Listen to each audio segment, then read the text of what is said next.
Hello. We have 4 stories today from Am I the Jerk? Our first story was a big winner last week with all the awards and just got another hefty update. I'm not sure it's quite ready, but I couldn't wait any longer to share. Not unlike the newlywed sister. In story 1. Am I the jerk for telling my brother's fiancé that we don't owe her a family? I'm a 25-year-old female and my stepbrother, Nico, 29, has recently got engaged to a woman called Jenny after dating for 2 years. We all tried to welcome Jenny, especially knowing that she grew up in the foster care system and didn't have a family. We tried to get to know her, but she seemed to want an instant, intimate connection rather than building one. Me and my younger stepsister, Chelsea, 22, bore the brunt of her neediness, but our parents have also expressed concerns. Since she met us, she has been trying to insert herself into pictures, family disputes, and social events. She has no boundaries. We've all talked to Nico about it so many times, even sitting him down as a family, and he keeps saying he will talk to her, but nothing changes. And it's got worse since the engagement. She tried to make me her maid of honor, demanded my mother throw her a bridal shower, started calling my parents mom and dad even though they asked her not to.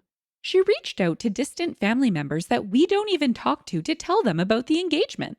Last week, we were all, Chelsea, Nico, me, and our partners, staying at our parents' place. Jenny, Nico, and my boyfriend were the only ones not up yet, and the rest of us were in the kitchen. Chelsea, my mom, and I were talking about taking a weekend trip. Jenny came in, having overheard us, saying it sounded like fun and proceeded to invite herself along. I was pretty annoyed by this and said she couldn't just invite herself. Jenny said, "Why wouldn't she be invited?" And I said, because marrying Nico doesn't give you a blanket invite to every single thing all his family does. Jenny got upset and said she would really like to be included in our family since it was the only one she knows and she doesn't have a proper family. I said I know that and we all sympathize, but that doesn't mean we owe you a new one. The whole room was silent and Jenny got up and went back upstairs. She didn't come out the rest of the day, but Nico came down to chew me out over what I said. Our parents defended me, saying he had an opportunity to talk to Jenny and he didn't. He and Jenny left the same day and he's now only keeping low-level contact with everyone. When I've spoken to him since, he's just said I went way too low with what I said to Jenny and that I've set her back mentally and that she's really down. I do feel bad, but I also feel like Jenny has been overstepping. We are all open to a relationship with her. We all have good relationships with partners in the family, but she never really made a genuine effort to build relationships with us. She just decided she was entitled to them, which I think isn't fair. I don't know if I should reach out to Nico or Jenny with a more fervent apology, which I will if I have really screwed up here. I don't want to be the reason Nico stops talking to us. I just feel like he dropped the ball by letting it get to this point. Edit. Okay, I'm adding this because I thought it was implied, but maybe not. We do push back when Jenny is being intrusive. I can't count how many times I have said, "Jenny, I'm not comfortable talking about my sex life, therapy, medication, etc. It's really personal. Can we just change the subject?" We move on from the conversation, but the next time I talk to her, it's back to square one. Same with my parents. They politely ask her not to call them mom and dad, and she stops for the duration of that conversation and then starts again next time. We've never had a more in-depth conversation with her. We offered, and Nico said no, he would talk to her. Edit 2. For everyone saying I should consider Jenny family because she's engaged to Nico, that isn't what I meant with that comment. I commented this elsewhere, but I'm copying because it encapsulates what I was trying to get across. I never said or meant that she isn't part of the family. I guess what I meant with what I said was, you can't parachute yourself in and expect us to be the family you deserve. Because the family every person deserves is one with their mom and their dad, and it's happy and it's from birth, and you don't have to do anything to earn it. Sadly, not everyone gets that. I know I didn't. And I know how much it must suck for her to feel like she has to work for what other people got for free. I have a crappy bio dad, so I kind of know. You think, why do I have to be good and clever and kind and a million other things to have a good family while all anyone else has to do is just be born? And it's the worst. But when you come into a family that already exists, that's the way it is. They learn to love you, and it takes time. My stepdad didn't love me the second he met me, or love me just because he loved my mom. He got to know me and figured out who I was as a person, and he loved me for me. We wanted to have that opportunity with Jenny. And maybe that doesn't feel good enough for her, and I guess it's not really fair that she doesn't have the other kind of unconditional love, But I don't think that's up to us, or anyone, to fix. That's just my view. Reddit voted, not the jerk. In the comments, Bex G asked, how would you have wanted her to build a relationship? It sounds like she was trying. OP replied, the same way you build a friendship. You start with casual conversation, you find some common ground, and you build it like a Lego. Frankly, Jenny has friends. She should know how to do that. For example, the second time I met Jenny, she said I should feel comfortable telling her about my sex life because sisters tell each other that stuff. Like, no, I just met you. Honestly, it's likely not something I'll ever share with her because I don't want her reciprocating, given she has sex with my brother. But again, second time I've ever seen her. She's not my sister. Futurist said, if she's engaged to him, why would she need to insert herself into family pictures? Isn't she just part of the family? When she tried to make you her maid of honor, does that mean she asked you? There's some stuff here that has some subtext of you all just being mean. Did your family not like that he was dating someone without a family? OP replied, she is in family pictures, but sometimes my parents want pictures of just me, Nico, and Chelsea, and she insists on being in them, even when our parents aren't. She's not in any pictures. She's just not in all the pictures. No one is upset about her background. Update. Am I the jerk for what I said to my brother's fiancé? Update 1. Long story short, we decided to have a session with a family mediator. It was me, my boyfriend, Jenny, Nico, my parents, and Chelsea. I'm not sure I can fit in all the insights from the session, so I'll keep to key things. Firstly, for all those wondering if Nico ever actually told Jenny what he said, Nico talked to Jenny about our concerns precisely twice, a third of the times we brought it up. She said it was presented to her as an offhand comment from our parents rather than the intervention it was. Second, basically one of the main things that came up was how Nico kind of sold our family to Jenny as a blended family she could slot into, and she got really invested in that. Nico said he kept hoping that it would all work itself out once Jenny felt more secure in their relationship. Then came the real crux. Jenny said she wasn't looking for a relationship with Nico, but with a whole family. And we all had a long discussion about what that looked like for us in an ideal world, and it was vastly different. Then the mediator asked her the question, if you never get the relationships you want from this family, do you think you'll still be able to have a happy relationship? And she said she didn't know.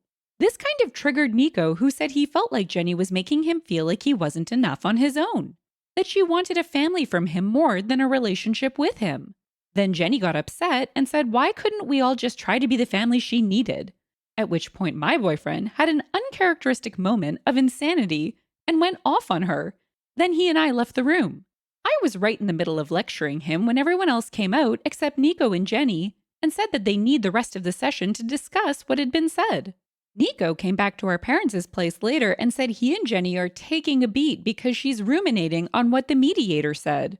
He's pretty crushed that she might not want to be with him if he doesn't come with a ready-made family attached.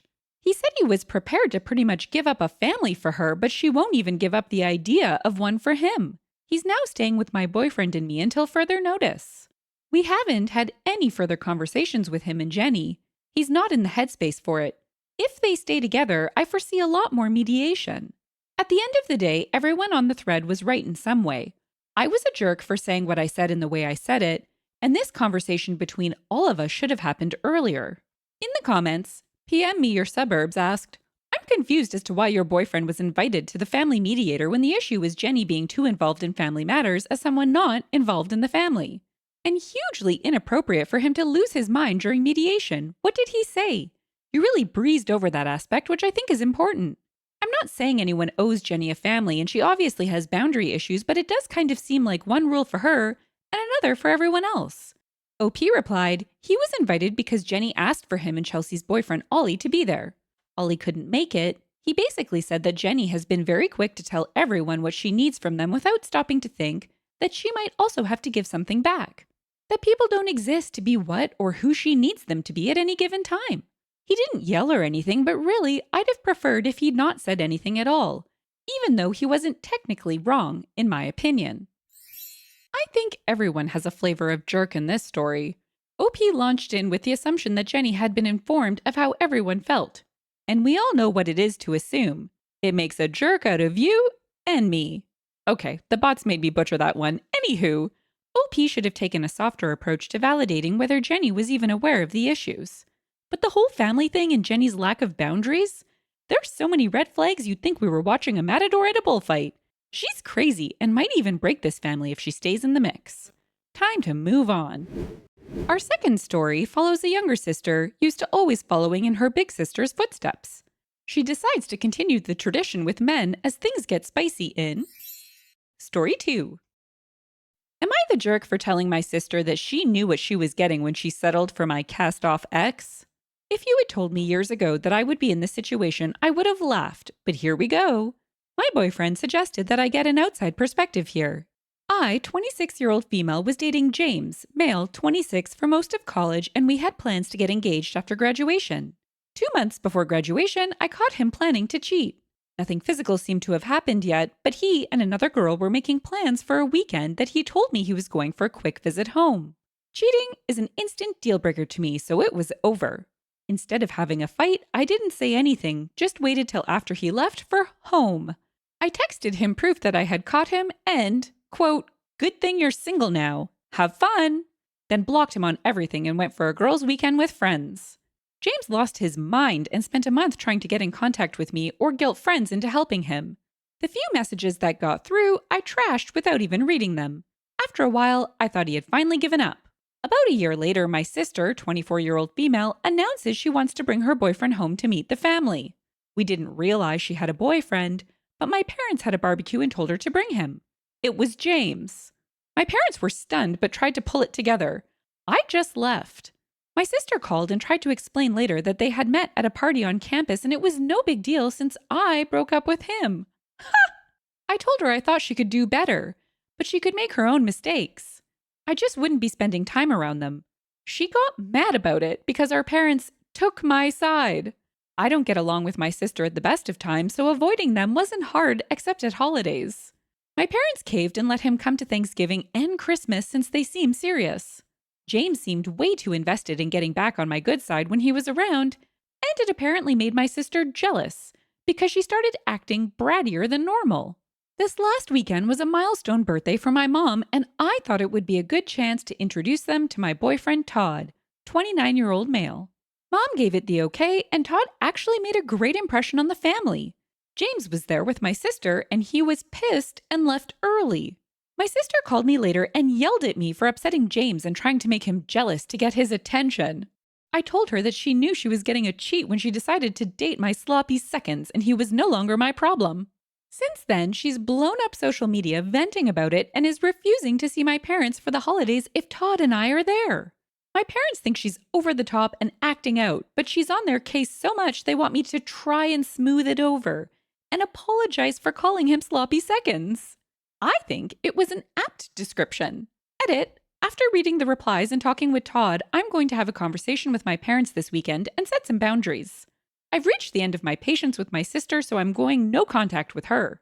Todd and I will be going to his family for Thanksgiving, and we'll have to figure out a plan for Christmas. Maybe Christmas Eve with my parents without my sister and James, then Christmas Day with his parents. It's going to be a hard conversation, but I'm just not willing to put up with the ongoing soap opera anymore. I'll write out a letter for my sister explaining that I need some space from her and then block her so she can't argue and I don't have to experience the tantrum. Todd has been really sweet about the whole thing. And I know who I'd rather spend time around if it's going to end up being a pissing match about whose boyfriend can come to family events. Reddit voted not the jerk. In the comments, OK Kangaroo said, "Not the jerk. You can choose your friends and your boyfriends, but you can't choose your family. Your sister and James are a perfect match for each other." Comfortable Focus said, "Not the jerk. It almost appears that James is dating your sister to get back at you, and she is blissfully ignorant of that fact." Unhappy Prune replied, "I think in her heart of hearts she knows she's being used." Lunamuna Laguna added, "Let's not paint her as a victim. She knows what she's doing. No normal sibling would date their sibling's ex, especially not when that ex was a cheater." How is this even a question? Definitely not the jerk. Pretty sure we all know where this is going. James is going to plan another visit home, and then all hell will break loose when the sister comes pounding on OP and Todd's door looking for James. Some people just love to ride the drama llama. OP definitely needs to tap out so as to stay clear from the blowback that is inevitable when her sister and James implode. OP seems awesome. Wonder what happened to her sister. Our third story hit a few nerves on Reddit as the local denizens bent over backwards to excuse one woman's outrageous diet demands.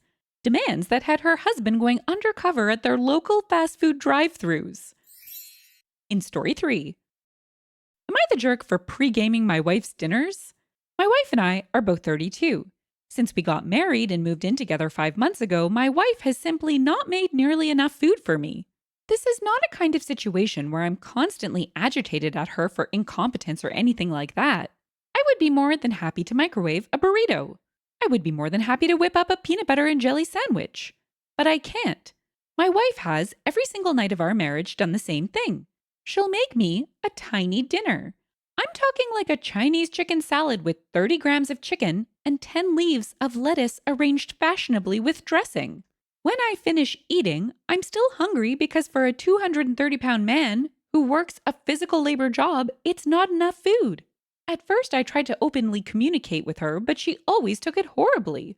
She would adopt a 1,000-yard stare and then begin talking about how incompetent she is and how she can't even make her husband a proper dinner. I tried to calm her down with, "Oh, honey, that's not the case. I just eat too much." Or, "Don't worry about it. I can make a bit more." I tried to be overwhelmingly positive. It never helped. She would always just get incredibly disappointed in herself, cry, and or take it out on me. Then she would make the exact same amount the following day. After the communication route failed, I tried to eat her dinner as is. It became hard to sleep at night due to hunger, and I lost 7 pounds in the first month. Eventually, I figured out my own system. On my way home from work, I started swinging by a fast food restaurant and getting myself a burger. I would basically pregame her meals with some more calories.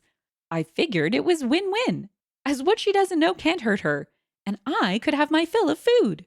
I would eat on my way home, walk in the door, pick at the salad or quinoa or homemade mac and cheese she made, compliment her for her delicious cooking, and later dispose of the wrappers discreetly. 2 days ago, I was on my way home and in line at a drive-thru. My mother-in-law was coming out of the restaurant. She ran over and greeted me. I asked her in a humorous way not to tell her daughter where she saw me because she'd take it badly, and she agreed. But then she narked on me anyway. I got home to a furious wife who demanded details. When I provided the truth, she got extremely angry and looked legitimately hurt. I'm not good at handling confrontation and feel like I betrayed my wife in some way. Was I wrong here? Reddit voted, not the jerk. In the comments, Emerus said, not the jerk. She put you on a diet without your consent and is now gaslighting you about it. Cheese and Pasta said, not the jerk. Just cook your own food. If she makes a fuss, just communicate that she is simply not making enough food, and despite telling her repeatedly, she refuses to increase the amount. Although from her reactions, she might be trying to get you to lose weight. Ecstasy said, I swear some of these comments are just ignorant. Either some of them aren't reading the whole post or their comprehension is crap. Why not eat a sandwich? The post states clearly that he's dealing with a hypersensitive, if not manipulative wife. OP is being childish? What part of what OP said led anyone to think that? By the way, I'm going with OP is not the jerk. Some of these comments, though. Too bad OP's wife isn't using all that gas to light a barbecue, because I'm sure he'd be down for some meat off the grill. Seriously, though, I would be very concerned if I were in his shoes, and he is definitely not the jerk. She obviously has an angle, and what's with that creepy 1,000-yard stare? Can't help but wonder if they would have tied the knot had they lived together beforehand. Our fourth story is one of those special tales, the ones that have you convinced the moment you read the title, but then hit you with a knockout jaw-dropping punch of ridiculousness. Story 4. Am I the jerk for refusing to follow my husband's ex-wife's rules for our stepkids regarding food? My husband's ex-wife, who I'll call Kate for simplicity, and my husband and I have been feuding for the past few weeks to the point she's threatening to take us back to court about custody arrangements over her food rules. I will preface by saying none of the kids, 10-year-old female, 13-year-old male, have food intolerance or allergies. Kate has read a lot of alternative medicine blogs and genuinely believes a bunch of myths like food combining and gut biome related. At first, we tried to accommodate her concerns, as it was coming from a place of love for the kids. But the list has grown to a point my husband and I are no longer able to follow them all and have given up. Some food rules include no fruit after 5 p.m., no liquids directly before a meal or while eating or shortly after eating, no ice-cold drinks, only cool or lukewarm, no natural sugars, no FODMAP foods, no combining starches and carbs, 15 minutes of digestion sitting time after every meal, no gluten at all. There are way more rules than this. We have a Google document that she updates with new rules and hyperlinks to studies that show why it's important that the stepkids follow these rules. The reason why I wonder if we're being a jerk for not following these rules is the history between Kate and my husband. My husband's third child with Kate passed away at a very young age due to complications from an allergy. They had left the 3 kids with Kate's niece as a babysitter, and their youngest son had an allergic reaction. No one knew that the 3-year-old boy was allergic to anything, and the cousin mistakenly thought an allergic reaction was just being ill and gave him Benadryl to help him sleep it off. It was what led to their marriage breakdown, and Kate has been very fearful about what the other 2 kids eat ever since. My mother-in-law is firmly on Kate's side and has been berating my husband and myself for not following Kate's rules regarding food. But my children, my husband's stepkids, 10-year-old male, 15-year-old female, don't follow these rules, obviously, and it's making all meals impossible to handle. 10-year-old female, 13-year-old male hate following these rules when my children don't, and my husband and I don't think it's fair for my children to have to eat their restrictive diet. Am I the jerk for not following Kate's food rules for her kids when they're at our place? Reddit voted not the jerk. In the comments, Walnut with Teeth said, not the jerk. You're following your husband's rules on his kids in his home. What Kate went through with her third child is awful, but she needs professional help to come to terms with it, not to force her other children into an eating disorder as a result. How your husband feeds his kids during his custody time is up to him as long as they are looked after. Mother-in-law needs to stay out of it. MPFX 3000 said, I got to the second sentence in the second paragraph and not the jerk. Let her take you to court. Judge will think she's nuts. Billiard Daddy replied, because she is nuts. OP look forward to court. It will be entertaining. Lol added, understandably nuts though, and that's what makes this so complicated. Not the jerk, but goodness me, a tough nut to crack. I think paying legal fees will be required to resolve this. Reasoning with a grieving mom, especially in this context, is akin to trying to ward off a mama bear protecting her cubs. Not much reasoning to be had. Yikes. Good luck, OP. And that's it for today. Until next time, shine bright, Starlight. Yahoo! If you've enjoyed the story and would like to hear more, consider liking, subscribing, and leaving a comment. Thanks, and bye for now.